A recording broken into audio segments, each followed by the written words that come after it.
자, 하나님 말씀 보겠습니다. 골로새서 1장 3절부터 6절입니다. 골로새서 1장 3절부터 6절입니다.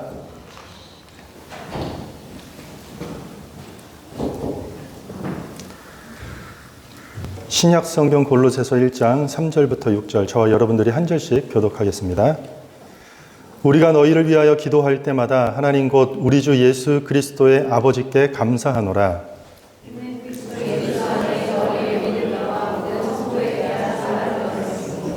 너희를 위하여 하늘에 쌓아둔 소망으로 말미암이니 곧 너희가 전에 복음 진리의 말씀을 들은 것이라.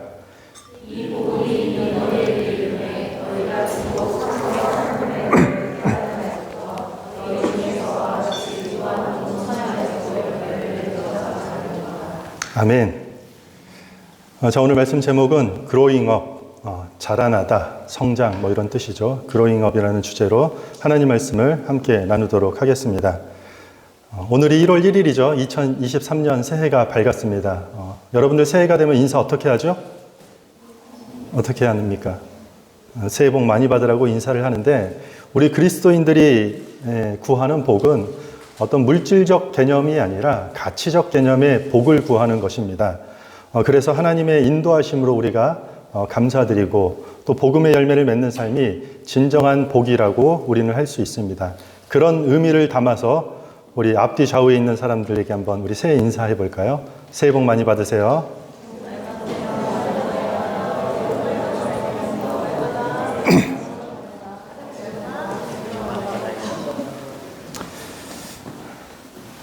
저희가 읽은 성경은요, 골로새서입니다. 골로새서는 하나님께서 바울이라는 사도 바울을 통해서 골로새라는 도시에 있는 한 교회가 있는데 그게 골로새 교회입니다. 그 교회를 향한 하나님의 어떤 뜻과 메시지를 담고 있는 서신서가 바로 오늘 저희가 읽은 골로새서입니다. 골로새라는 지역은 터키의 소아시아 지역에 위치하고 있습니다. 그런데 여느 교회들과 달리 바울이 직접 세운 교회는 아닙니다. 바울이 에베소에 있는 두란노에서 말씀을 가르칠 때 그 자리에 있던 에바브로라는 사람이 골로새로 건너가서 세운 교회로 많은 사람들은 추정하고 있습니다. 저희가 지금 읽은 이 골로새서의 이 골로새 교회에 눈에 띄는 특징이 있는데 이 교회가 참 좋은 교회라는 것입니다. 어쩌다가 시대가 이렇게 됐는지 좋은 교회 찾기가 참 힘들어졌던 것 같습니다. 불과 한 40년, 30년 전만 해도 웬만한 교회들은 다 우리 인식에 좋은 교회라는 인식이 있었는데 교회가 세속화되고 교회가 세상에 아무런 영향력을 미치지 못하고 복음을 세상과 타협하는 바람에 교회가 좋은 교회가 되지 못하고 더 이상 좋은 교회 찾기가 어려워진 형편이 우리가 살아가는 시대입니다. 그런데 지금 이 골로새 교회는 눈에 띌 정도로 참 좋은 교회라고 성경이 기록하고 있습니다. 우리가 읽은 3절을 보면 바울이 골로새 교회를 위하여 기도할 때 항상 하나님께 먼저 감사가 되었다라는 것입니다. 우리가 너희를 위하여 기도할 때마다 하나님 곧 우리 주 예수 그리스도의 아버지께 감사하노라. 참 멋지지 않습니까? 걱정과 염려가 되는 교회도 이 지상교회가 참 많음에도 불구하고 기도할 때마다 사도 바울의 기도 속에서 항상 감사부터 나오는 교회, 그야말로 정말 좋은 교회가 아닐까 합니다. 저희 교회도 외부에서 저희 교회를 위해 기도해 주는 분들이 계십니다. 저희 교회 소식을 전해 듣고 그리고 때로는 함께 이 예배 시간을 방문해서 우리와 함께 예배 드리기도 하고 또 저희 교회 성도들과 아니면 또 목회자와 이렇게 간간히 교제하면서 저희 교회를 위해서 기도할 때마다 항상 하나님께 감사가 되는 교회가 된다면, 이마만큼 좋은 교회가 된다면 얼마나 좋겠습니까? 기도할 때마다 하나님이 주신 충만한 은혜, 좋은 교회라면 얼마나 좋겠습니까? 골로새 교회는 어떻게 해서 이렇게 좋은 교회가 될 수 있었을까요? 오늘 저희가 읽은 본문 속에 들어있는데요. 4절과 5절인데 여러분들이 한번 큰 목소리로 4, 5절 읽겠습니다. 시작!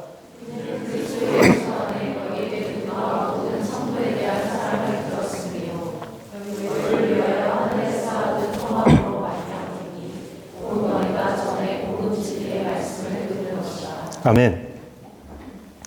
한 줄로 정리를 하면요. 믿음과 사랑과 소망이 그 교회 가운데 있었다. 우리 흔히 많이 나오는 단어죠. 믿음, 소망, 사랑. 이렇게 믿음과 사랑과 소망이 그 교회 가운데 있었기 때문에 좋은 교회, 바울이 기도할 때마다 감사가 흘러넘치는 교회라고 지금 성경에 기록되어 있는 것입니다. 우리 몸에 육체에 3대 영양소가 있죠. 그게 뭐죠? 탄수화물, 단백질, 그리고 또 뭐죠? 우리가 빼야 될 지방. 이 세 가지 모두가 우리 어떤 신체의 균형을 이루어야 하듯이 신앙의 3대 영양소라고 할 수 있어요. 그게 뭐냐면 믿음과 사랑과 소망입니다. 믿음과 사랑과 소망은 우리가 그냥 아무 때나 사용할 수 있는 그냥 틀에 박힌 형식 문구가 아닙니다.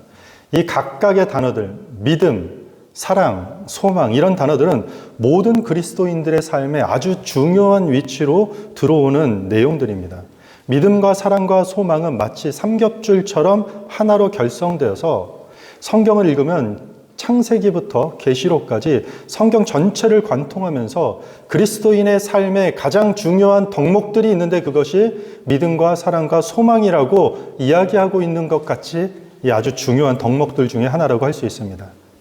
그런데 어떤 교회가 이런 믿음과 사랑과 소망이 충만한 교회라고 불려진다면 교회로서 얼마나 영광스러운 일이겠습니까?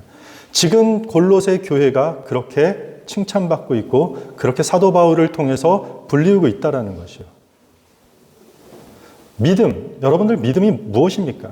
우리가 신앙생활하면서 이 믿음에 대한 이야기는 정말 많이 들어봤을 것입니다. 믿음. 그래서 믿음에 어떻게 보면 성경 전체는 믿음에 대해서 우리가 죽을 때까지 알아가고 경험하는 것이고 하나님의 사랑이 어떤 것인지 우리가 이웃을 향한 사랑이 어떤 것인지 실천하는 게 성경 전체의 내용이기도 합니다. 그리고 우리는 하나님을 믿으면서 그리고 그런 사랑을 실천하면서 우리 가운데 어떠한 소망이 우리 삶 가운데 들어와야 되는지 어쩌면 이것은 우리가 죽을 때까지 붙들고 가야 되는 주제 중에 하나라고 생각합니다.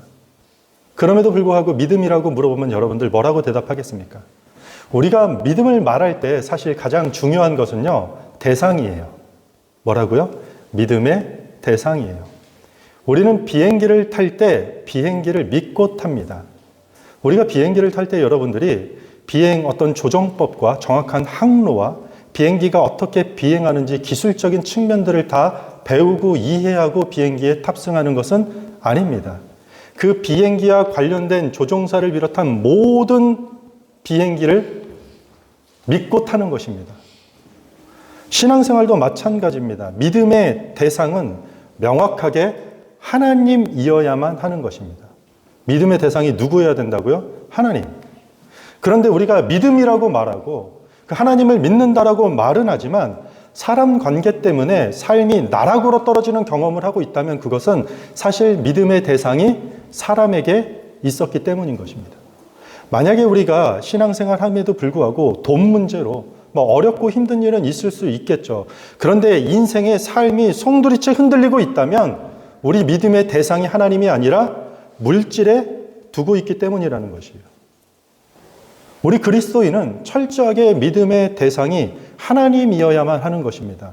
왜냐하면 성경이 말하는 하나님, 우리가 믿는 하나님, 우리에게 필요한 하나님은 변치 않은 하나님이라는 그 존재가 되기 때문에 우리의 믿음의 대상이 그런 하나님이 될 때 우리는 어떤 인생의 환경이나 변화되는 세상 속에서 삶이 갑자기 곤두박질 치거나 인생의 송두리째 뿌리가 흔들리는 일이 없고 굳건하게 설 수 있게 될 수 있기 때문입니다.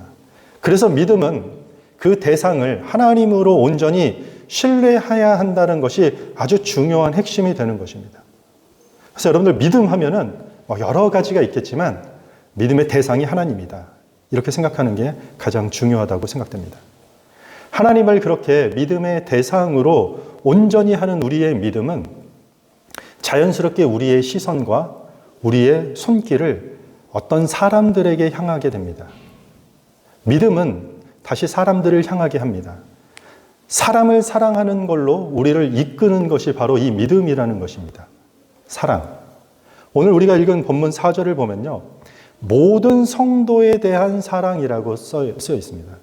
그냥 사랑이 아니라 모든 성도에 대한 사랑을 내가 들었습니다. 21세기 현대 문화가 언급하는 사랑은요, 대부분 자기 만족에 집중되어 있습니다. 그러니까 사랑이라는 단어를 쓰지만 그 사랑은 결국 다 내 만족에 국한되는 경우가 참으로 많다는 것입니다. 어떤 사람을 사랑하고, 동물을 사랑하고, 내가 하는 어떤 취미 생활을 사랑하고, 열심히 일하는 것을 사랑하는 것. 이렇게 뭔가를 사랑한다라는 단어를 들을 때면은 멋져 보여요. 좁고 아름다운 모습으로 보일 수 있습니다. 이것 자체는 문제가 없습니다. 하지만 이 사랑의 본질이 내가 좋아서 하는 사랑이라면 얘기는 조금 달라지는 것이요. 무슨 뜻이냐면은 내가 그 사람을 사랑하는 게 내가 좋아서, 내가 그 동물을 좋아하는 그 내가 좋아서, 내가 그것을 사랑하는 것이 좋아서 하는 행위라고 하면은 그러한 사랑은 성경이 말하는 사랑의 핵심을 완전히 빼놓는 사랑이 되는 것입니다. 그리스도인의 사랑은 내가 좋아하는 것, 그러니까 내 마음에 자연스럽게 우러나오는 자연스러운 것만 가지고 결코 사랑이라고 하지 않습니다. 그리스도인의 사랑은 결코 자기 자신의 만족으로만 정체되는 것을 이야기하지 않아요.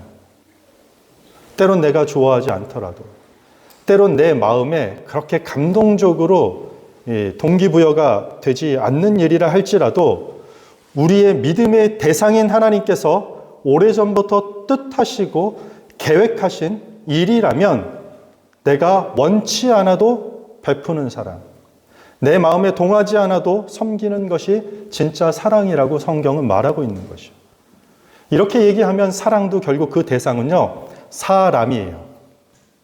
내가 아니라 타자, 다른 사람, 타인을 향한 사람이 되는 것이요. 그러므로 사랑을 말할 때 역시 가장 중요한 것은 대상이 되는 것이요. 그 대상이 나를 향하는 내 만족을 향한 사랑이냐, 아니면은 그 사람을 향하는 사랑이냐. 사랑의 대상은 사람입니다. 내 만족이나 내 감정이 아니라 내가 바라보고 만나는 그 사람 자체가 사랑의 대상 자체가 되는 것이요. 때로는 그 대상이 내 눈에 보이기에는 부족해 보이고 못나 보이고 너무 나와 달라서 이질감이 너무 크게 느껴지고 할지라도 그 사람을 구원하시기 위해 예수 그리스도께서 십자가에 달리셨기 때문인 것이요. 마찬가지로 우리는 부족하고 연약하고 여러분들이 의와 공로로 구원받을 수 있는 사람은 하나도 없어요. 그런 우리를 찾아와 주시는 그 그리스도의 복음, 우리를 죽기까지 사랑하신 그 하나님의 사랑은 우리에게 허락하신 수많은 사람들의 만남을 통해서 그 사랑으로 이끌어가고 있다는 것이에요. 그러므로 진정한 사랑은 자기 만족이 아니라 타인을 정말 위하는 것, 그 사람이 잘됨, 그리고 내 삶의 한 귀퉁이를 내줘서 타자가 설 수 있는 자리의 공간을 마련해 주는 것, 이것을 진짜 사랑이라고 할 수 있는 것입니다. 이것이 교회와 성도가 사람들을 향해서 뻗어나가는 사랑이라고 할 수 있습니다. 이렇듯 하나님에 대한 믿음과 그리고 사람들을 향한 사랑은 그리스도인들에게만 드러나는 아름다운 특징이고 그리스도인들에게만 드러나는 독특한 삶이라고 할 수 있습니다. 하지만 우리 현실은 어떻습니까? 이게 그리스도인들의 중요한 덕목이고 특징이 되어야 되는데 어떻습니까? 우리가 하나님을 향한 믿음을 가지려고 한다고 해도 생각한 대로 그 믿음의 대상이 하나님으로 온전히 고착되어서 전혀 시선이 다른 곳에 뺏기지 않고 집중할 수 있는 경우는 없는 경우도 많아요. 물질의 시선을 뺏기고 건강의 시선을 뺏기고 다른 것들의 시선을 뺏길 때가 많다라는 거예요. 그것들을 더 믿음의 대상으로 가져올 때가 많다라는 것이에요. 우리가 누군가를 더 사랑하기로 작심해요. 2023년 새해가 됐어요. 내가 생각하는 그 인간 내가 올해는 좀 덜 미워해야지. 미운 놈 떡 하나 더 준다라는 생각하고 그 사람 더 내가 사랑해봐야지. 이렇게 마음 먹는다고 사랑이 온전히 구현되지 않는다라는 것이에요. 우리 모두가 하나님을 향해서 굳게 믿음을 가져야 하는데 목사가 아무리 외치고 소그룹에서 아무리 그런 나눔을 한다고 해도 아니 때로는 아주 설득력 있는 사람이 나에게 찾아와 우리가 하나님을 믿음의 대상으로 세워야 됩니다라고 수단과 방법을 가리지 않고 설득한다 할지라도 되지 않는 경우가 많다라는 것이요. 원수까지도 사랑해야 된다라는 이 문장은 너무나도 잘 알고 있어요. 아무리 그 사람이 나에게 모질게 한다라고 할지라도 내 마음이 동하지 않아도 별로 탐탁치 않아도 그래 사랑으로 품어주는 것이 그리스도인의 삶인 거 분명하다라는 걸 알고 있음에도 불구하고 이렇게 마음먹은 대로 잘 되지 않는다라는 것이요. 저 인간까지도 내가 오래도 사랑해야 돼? 마치 불가능한 일처럼 다가올 때가 있다라는 것이요. 왜 그럴까요? 왜 이것이 쉽지 않을까요? 우리 의지가 부족해서일까요? 노력이 부족해서일까요? 마음을 제대로 안 먹어서? 작심삼일을 3일에 한 번씩 하면 될까요? 오늘 본문은 그 이유에 대해서 한 가지 설명하고 있어요. 그게 바로 소망에 대한 이야기예요. 믿음과 사랑의 근거가 되는 소망. 소망이 뭐가 된다고요? 이 하나님을 향한 믿음과 사람을 사랑하는 그 사랑의 근거가 되는 것이 소망이라고 말하고 있어요. 그런데 그 소망이 없으면 우리는 어떠한 믿음도 어떠한 사랑도 유지하기 어렵게 된다는 것이요. 본문 5절을 보면 믿음과 사랑의 근거가 바로 하늘에 쌓아둔 소망이라고 하는 것이요. 하늘에 간직해놓은 소망이라는 뜻이에요. 소망. 하늘에 간직해둔 소망이 무슨 뜻일까요? 어려운 말이 아니에요. 언젠가는 우리가 저를 비롯한 우리 모두가 한 사람도 제외하지 않고 죽음이라는 관문 앞에서 결국 다 사라지고 내 손에서 떠나게 될 것들을 우리는 소망이라고 말할 수는 없어요.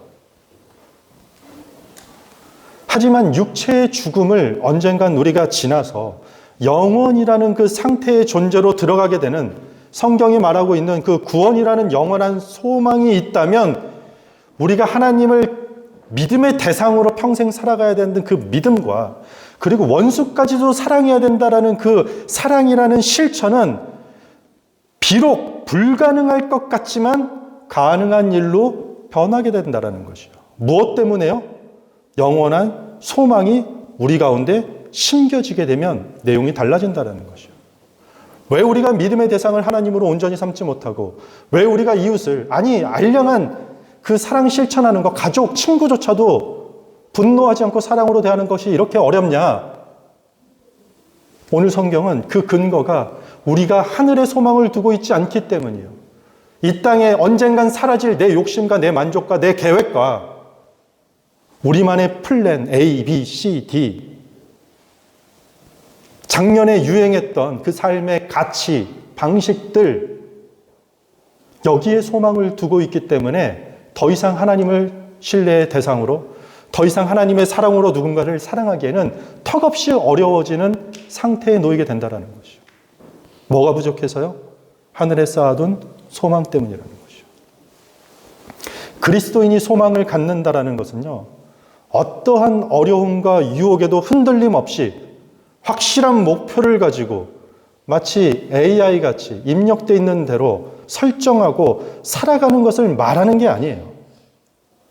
하나님께서 우리에게 주시는 소망의 형태는요, 소망이 완전히 좌절된 상태에서 주시는 소망을 말하고 있어요. 죽음이 있기 때문에 하나님이 소망이 되는 것이에요.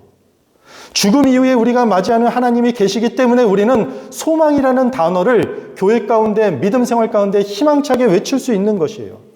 지금 골로새 교회가 믿음과 사랑을 가진 좋은 교회였지만 어려움이 없거나 고난이 없거나 힘든 일이 하나도 없이 우리는 만사형통 하나님이 주신 은혜 가운데 잘 되고 있다라는 교회가 아니라는 것이에요. 엄청난 위협이 많았어요. 특별히 이단들의 공격이 너무 심했어요. 골로새라는 지역이 이방 지역이에요. 이방인들이 예수를 믿고 돌아왔어요.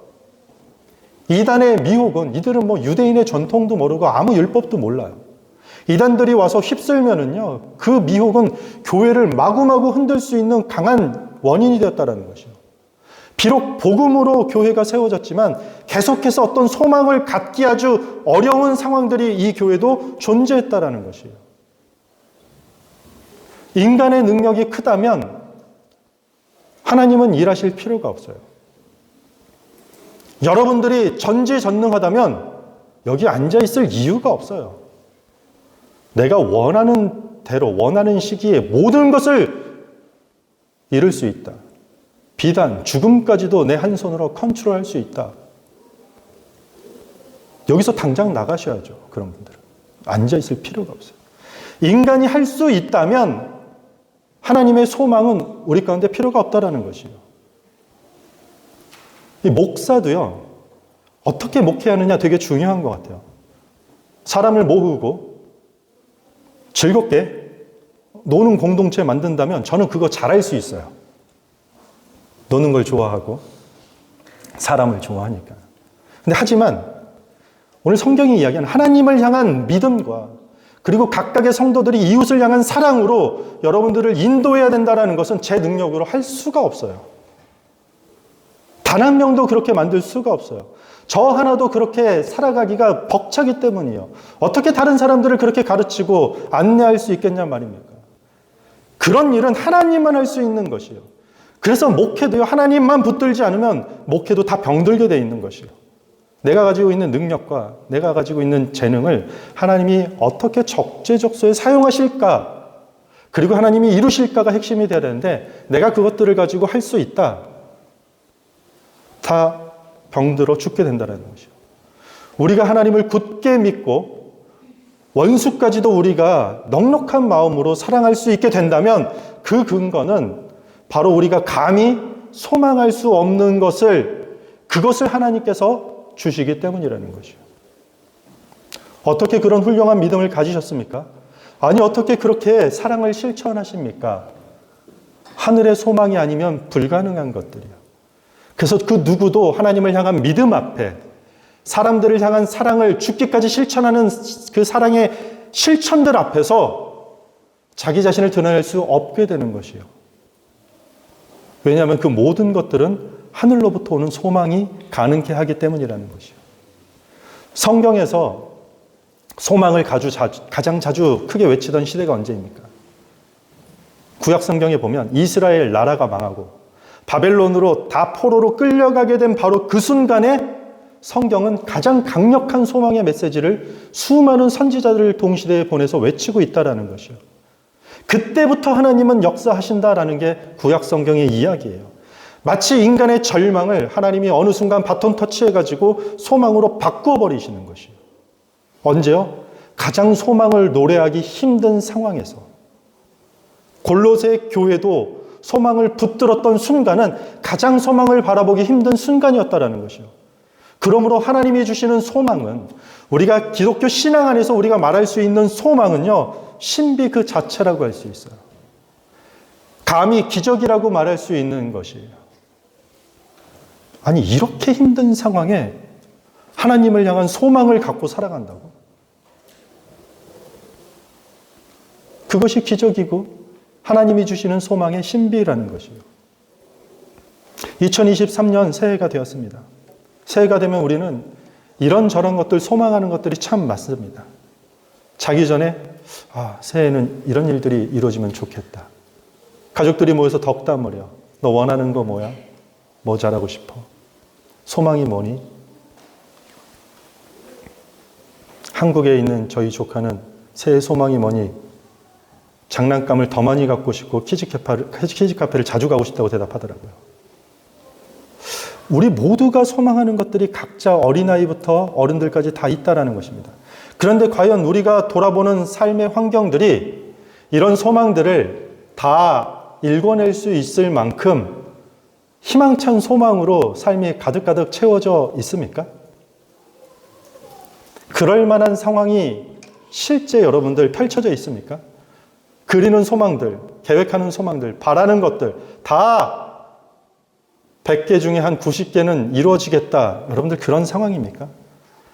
불과 어제는 2022년도였습니다. 하루가 지나고 한 해가 지났다고 해서 우리 안에 존재했던 공포들, 우리가 오랫동안 가지고 왔던 어떤 두려움도 있을 것이고, 어떤 사람들은 작년 한 해 동안 어떤 절망에 사로잡혀 있을 것이고, 관계나 어떤 여러 가지 문제의 갈등을 가진 사람들도 있고, 아직 싸움 때문에 화해하지 못해서 그 싸움이 여전히 새해도 연장선으로 넘어왔을 수도 있고, 아직도 미움, 마음들이 가슴을 채우고 있고, 분노와 복수심과 같은 더럽고 추한 것들이 한 해가 지났다고 해서 여러분들 다 떨어져 나가고 소망으로 가득가득 채워지는 것들이 1월 1일이 됐다고 마구마구 펼쳐집니까? 여러분들은 지금 하나님을 굳게 믿을 만한 그런 소망의 길들이 열려 있습니까? 원수까지도 저 인간 내가 제일 싫어했는데 그 인간도 사랑할 만큼 마음이 막 활짝 열리고 하트가 뿅뿅뿅뿅 눈에서 나올 만큼 사랑으로 그 사람들을 다 넉넉한 마음으로 사랑할 준비가 막 펼쳐집니까? 새해가 되었다고? 마음 먹는다고? 오늘날 우리는 다른 어떤 소망을 품거나 그것을 기대할 수 있는 능력이 상실된 시대를 살고 있습니다. 한마디로 소망 없는 시대를 살고 있어요. 아이들에게 미래를 물어보세요. 미래의 어떤 소망을 상상하지 않는 아이들이 지금 아이들의 시대가 됐어요. 우리 유스 아이들한테 물어보세요. 너 미래를 어떻게 생각하니? 몰라요. 물론 우리 아이들은 그렇게 대답 안 할 겁니다. 우리 탁월한 선생님과 목사님의 지도하에 소망을 갖습니다. 이렇게 대답할 것입니다. 교회에 대한 소망을 버린 그리스도인들도 너무 많아요. 물론 무너진 교회들이 많고 안 좋은 소문들이 들어왔지만 그런 교회가 있다고 해서 교회가 소망이 없다라는 얘기는 다른 이야기라는 것이요. 가족들에게 더 이상 소망을 갖지 않는 사람들이 많아요. 가정이라는 공동체 소망을 갖지 않아요. 결혼은 이제 필요 없어. 가정이란 존재는 사회에 그렇게 이제는 그냥 역기능하는 가정들이 너무 많아. 필요 없어. 아무런 소망을 갖지 않는 사람들. 인간관계, 직장생활, 경제적 회복도, 취업도, 건강까지도 더는 그런 것에 그다지 큰 소망을 두지 않는 사람들이 너무 많다는 것이죠. 어떻게 손 쓸 수 없는 최악의 상황으로 가고 있기 때문인 것이에요. 전혀 소망의 상황이 보이지 않고 절망만 가득한 상황으로 보이기 때문이라는 것이요. 만약에 여러분들이 가는 곳곳마다 만나는 사람들마다 상대적으로 주변이 더러워질 만큼 더러워진 것 같고 정직이 사라지는 것 같고 더 이상 공의를 찾아보기 어려운 현실인 것 같고 사랑은 눈 씻고 찾아봐도 사랑을 실현하는 사람이 없는 것 같고 하나님을 믿음의 대상으로 삼는 사람들 찾기 어려운 상황에 있을 것 같다면 이만큼 우리 사회가 무너져 내려 있는 것 같다면 지금이야말로 우리가 아무것도 할 수 없기 때문에 이 지저분한 곳에서 포기하고 좌절되고 절망된 우리 삶의 자리에서 하나님의 소망이 새롭게 꽃피우기를 우리가 간절히 기도해야 되는 것이요. 역설이지만 그리스도인들은 모두가 절망하기 때문에 소망하는 사람들이에요. 교회와 그리스도인들의 소망은 모두가 소망하지 않기 때문에 우리가 소망의 노래를 부른다라는 것이죠. 희망의 신비라는 책이 있습니다. 신시아 부조라는 사람이 쓴 책인데요. 그 책에 보면은 아주 명언이 하나 등장합니다. 모든 희망이 다 무너진 순간 비로소 희망이 움트기 시작한다. 모든 희망이 다 무너진 순간에 비로소 희망이 움트기 시작한다라는 것이요. 하나님께서 우리에게 주시는 소망은 우리가 품었던 어떤 희망과 소망이 꺾여버릴 때, 기대하고 소망했던 바가 완전히 물거품이 되었을 때, 절실히 하나님께 부르고 기도 요청함에도 불구하고 아무런 해결책이 삶에 보이지 않을 때 이제는 죽음과 절망과 파멸 외에는 길이 없다고 우리가 생각될 때, 그러니까 한마디로 나에겐 아무런 소망이 없다고 생각될 때 하나님은 그분의 소망을 그때 우리에게 보여주신다는 것이에요. 제 이야기가 아니라 성경 전체의 방식이에요. 어떻게 보여주실까요? 6절 한번 읽겠습니다.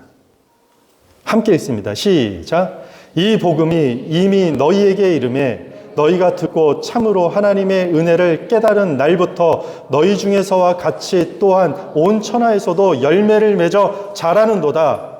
아멘. 복음이 전해지면서 그리스도인들은 소망을 보게 되고 그 소망이 그들 가운데 가슴 가운데 심겨져요.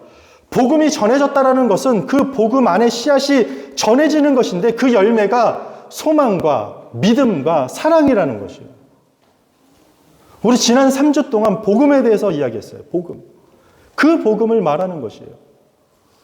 복음이 골로새 교회에 전해졌고 그 열매를 맺어 그 성도들은 말씀 제목이요. 그로잉업, 자라나고 성장하기 시작했다라는 것이요.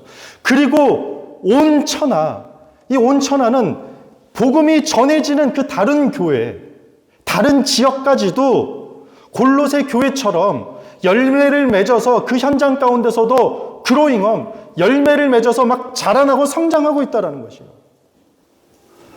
바울은 가는 곳이라면 어디든 복음을 전했어요. 이방인 청중에게 복음을 전했고 자기에게 적대적인 유대인에게도 복음을 전했고 로마 군인들에게까지 복음을 전했어요. 그리고 그 복음을 전할 때마다 사람들이 변화되는 것을 목격했어요. 하나님의 소망은 상황을 변화시키는 것이 아니라 사람을 변화시켜요.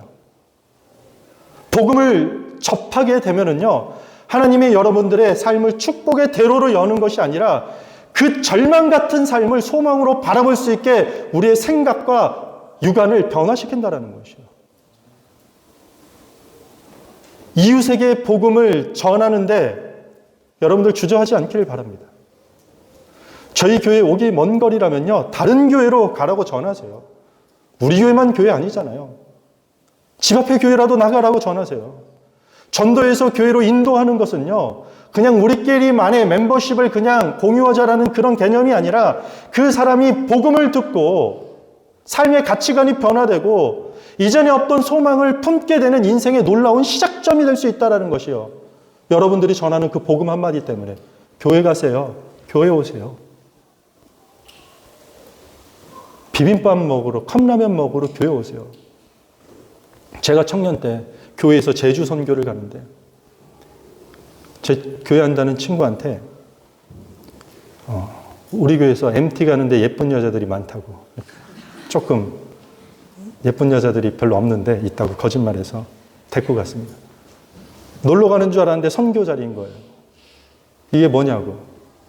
4박 5일 동안 끌려다니면서 복음도 모르는 애가 복음을 전하고 아무것도 모르는 애가 예배 시간에 뒤에 일주일 내내 앉아있고 그 복음을 듣는 순간 거기서 거꾸로 전다. 완전히 복음이 그를 사로잡는 것을 제가 봤다는 거예요. 중국에서 코스타 유학생 집회가 있습니다. 제 아는 동생이 하도 말씀만 피우길래 너 여자친구를 사겨라. 그 코스타 집회 가면 북경에 이쁜 여자들 다 있다. 회비는 30만 원인데 네 돈으로 가라. 보냈어요. 거기서 하나님을 만나고 뒤집어지고 유학생활이 끝나는 동안 주일학교 교사로 헌신하는 그런 모습을 봤다라고. 복음은 사람을 변화시키는 놀라운 은혜가 있다는 거예요. 그리고 그 복음이 우리 가운데 들어오면은요, 우리에게 어마어마한 소망이 심겨진다라는 것이에요.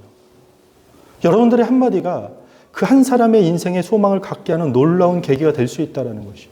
복음은 그렇게 즐겨 전하는 것입니다. 복음을 통해 심겨지는 소망은요, 어떠한 한 교회, 한 사람으로만 국한되는 것이 아니에요. 위대한 소망을 가져다주는 복음은 복음이 전해지는 곳곳마다 열매를 맺어 그로잉업, 자라나고 성장하게 되는 것이에요. 그리고 그 열매가 하나님을 향한 신실한 믿음과 그리고 하나님께서 우리에게 허락하신 가족과 친구와 교우들과 직장 동료들과 이런 수많은 만남의 사람들을 사랑하는 것의 열매로 만드는 것이에요. 우리가 왜 예배합니까, 여러분들? 수요일부터 성경 공부합니다. 아주 폭발적인 인기가 아니에요, 이번엔. 빨리 신청하세요. 성경 공부 우리가 왜 합니까? 원래 인기가 많은데 이번 연말이라서 바빠서 그런 것이죠. 우리 성경 공부 왜 합니까? 예배는 왜 합니까? 왜 우리가 서로 만나서 위에서 기도해주고 격려해주고 교제합니까? 그 이유가 뭡니까?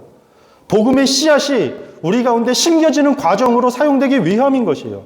하나님 나라의 복음은 모든 소망이 사라진 우리 삶의 새로운 소망의 그 싹이 그로잉업, 자라나게 하기 때문인 것이에요.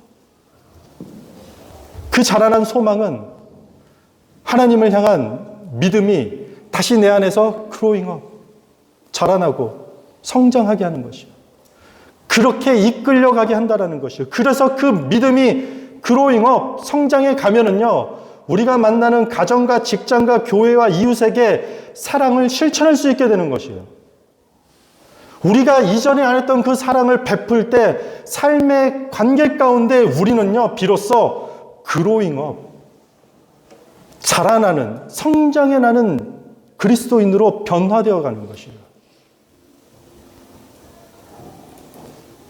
왜 성숙한 그리스도인이 없을까요?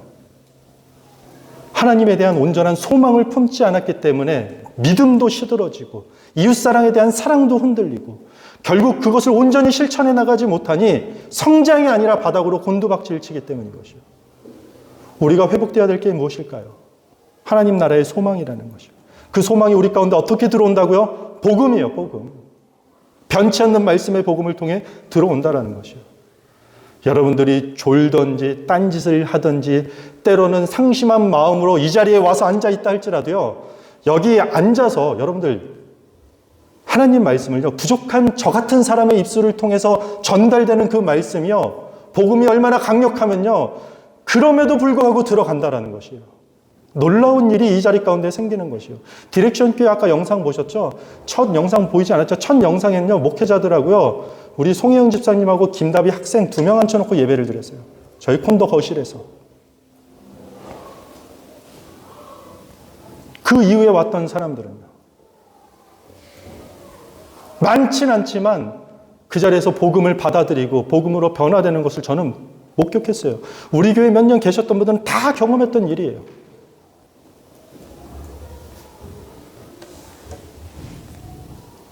(2023년) 우리는 거창하게 표라고 하진 않습니다. 그러나 달력에 새겨놨어요. 이따 가시면. 다른 거 적지 않아요. 디렉션 교회, 담임 목사 김윤 이런 것도 적지 않아요. 그냥 디렉션 교회, 그로잉업. 달력 1년 동안 보실 때마다 내가 하나님 나라의 소망을 품고 믿음의 대상을 하나님으로 고정시키고 이웃사랑을 실천해 나갈 수 있도록 복음을 붙드는, 그렇게 성장해 나가는 한 해가 되어야 되겠다. 이 한마디 다짐한다라면 참 의미가 있을 것 같습니다. 말씀을 정리하겠습니다. 2023년 우리 디렉션 교회 모든 공동체가 복음을 전하고 함께 나누고 이 복음을 묵상하고 붙들고 살아갈 때 우리 안에 하나님의 그 놀라운 소망의 꽃이 피어지기를 너무너무 기대합니다. 그리고 그 소망은 그냥 억눌려 삼켜서 누구도 모르는 비밀스러운 것이 아니라 하나님을 향한 그 믿음을 굳건하게 자라나게 하면서 동시에 이웃을 향한 사랑의 열매로 맺어지는 것을 우리가 나누고 경험하길 바랍니다. 그리고 그 믿음과 사랑과 소망 안에서 그로잉업, 자라나고 성장해 나가는 교회와 성도가 되기를 주님의 이름으로 축복합니다. 우리 다 같이 자리에 일어서서 우리 함께 찬양하겠습니다.